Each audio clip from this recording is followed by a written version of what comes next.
మెదక్ జిల్లా వెల్దుర్తి నుండి జిల్లా కేంద్రం వరకు ప్రధాన రహదారి విస్తరణ చేయాలని డిమాండ్ చేస్తూ సిపిఎం ఆధ్వర్యంలో సంతకాల సేకరణ రెండవ రోజు కొనసాగుతుంది.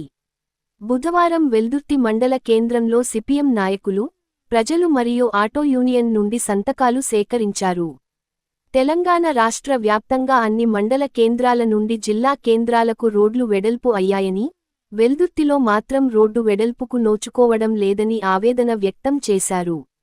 ఈ నెల 19వ తేదీలోపు ప్రభుత్వం రోడ్డు వెడల్పుపై ఒక ప్రకటన చేయాలని లేని పక్షంలో వెల్దుర్తి మండల కేంద్రం నుండి మెదక్ జిల్లా కేంద్రం వరకు సిపిఎం ఆధ్వర్యంలో పాదయాత్ర చేపడతామని హెచ్చరించారు.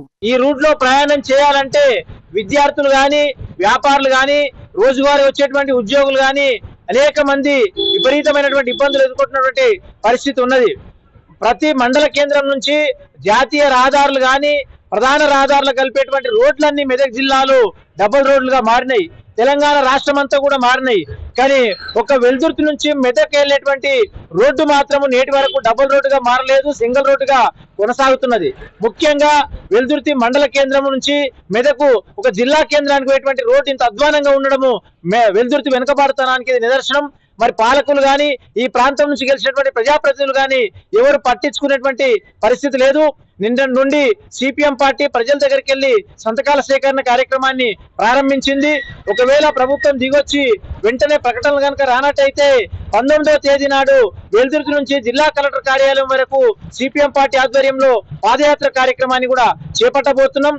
ఇప్పుడు జరుగుతున్నటువంటి సంతకాల సేకరణలో ప్రజలు సహకరించాలని చెప్పి సిపిఎం పార్టీ తరఫున ప్రజానికానికి విజ్ఞప్తి చేస్తున్నాం. పాదయాత్రను కూడా జయప్రదం చేయాలని చెప్పి విజ్ఞప్తి చేస్తున్నాం. మరి వెల్దుర్తి అభివృద్ధి అనేటువంటిది కుంటుపడుతున్నది. ముఖ్యంగా జిల్లా కేంద్రానికి పోయేటువంటి రోడ్డు బాగుంటే ప్రయాణాలు పెరుగుతాయి, వ్యాపారాలు పెరుగుతాయి. అంటే మెదక్ వెళ్ళేటువంటి రెండు రోడ్లు కూడా పూర్తి అధ్వానంగా ఉన్నాయి. ముఖ్యంగా దగ్గర ఉన్నటువంటి road via ఉప్పలింగాపూర్, Ramayapalli, Shetpalli road ఇది అనుకూలంగా ఉంటది కాబట్టి వెంటనే దీన్ని డబుల్ రోడ్డుగా మార్చి నిధులు కేటాయించాలని చెప్పి మరోసారి ప్రభుత్వాన్ని డిమాండ్ చేస్తున్నాం. వెల్దుర్తి నుంచి మెదక్కు వెళ్ళే మెయిన్ రహదారిగా ఉన్నది మనకు. ఎందుకంటే గతంలో కూడా కాంగ్రెస్ ప్రభుత్వం అధికారంలోకి వచ్చినప్పుడు కూడా కంకర్ రోడ్డుగా ఉన్నప్పటి నుంచి కూడా ఈ వెల్దుర్తి రోడ్డు అట్లాగే కొనసాగింది. మధ్యలో మళ్ళీ ఒకసారి కాంగ్రెస్ ప్రభుత్వం అధికారంలోకి వచ్చినప్పుడు బీట్ రోడ్డుగా ఏర్పాటు చేయడం అనేది జరిగింది. ఆ తర్వాత టీఆర్ఎస్ ప్రభుత్వం అధికారంలోకి వచ్చిన తర్వాత మళ్ళీ ఒకసారి వేయడం అనేది జరిగింది. దాని తర్వాత మళ్ళీ దాన్ని పట్టించుకునే నాదుడే లేకుండా పోయింది. లోకల్లో ఉన్న స్థానిక లీడర్లు కూడా దానిపైన ఎన్నడూ కూడా మాట్లాడలేని పరిస్థితి. ఇక్కడ సర్వసభ్య సమావేశాలు ఎన్నో జరిగినాయి మన మండలంలో, అయినప్పటికీ కూడా ఏ లీడర్ కూడా దీనిపైన మాట్లాడలేని పరిస్థితి, ఎమ్మెల్యేలకు కూడా చెప్పలేని పరిస్థితి, ఒక ఎంపీ కూడా చెప్పలేని పరిస్థితి కొనసాగింది.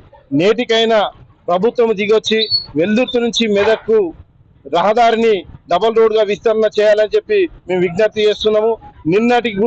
నిన్న మేము నైటు మా ఫ్రెండ్ ఒక అతను యాక్సిడెంట్ జరగడం అనేది కూడా జరిగింది. ఆ గుంతలలో పడి స్కిడ్ అయ్యి నెత్తి పగిలిన పరిస్థితి కూడా నిన్న దారుణంగా చూసినాం మేము రాత్రి.